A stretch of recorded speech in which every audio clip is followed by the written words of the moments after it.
اور ہم ہی نے زمین میں تمہارا ٹھکانہ بنایا اور اس میں تمہارے لیے اسباب معیشت پیدا کیے، مگر تم کم ہی شکر کرتے ہو۔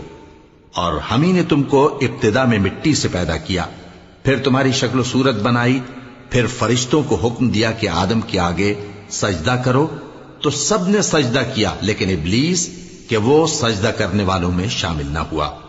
اللہ نے فرمایا، جب میں نے تجھ کو بھی حکم دیا تھا تو کس چیز نے تجھے سجدہ کرنے سے باز رکھا؟ اس نے کہا کہ میں اس سے افضل ہوں، مجھے تو نے آگ سے پیدا کیا ہے اور اسے مٹی سے بنایا ہے۔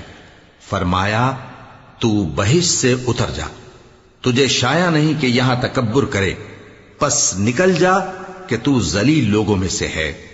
اس نے کہا کہ مجھے اس دن تک مہلت عطا فرما جس دن لوگ قبروں سے اٹھائے جائیں گے۔ فرمایا، اچھا، تجھ کو مہلت دی جاتی ہے۔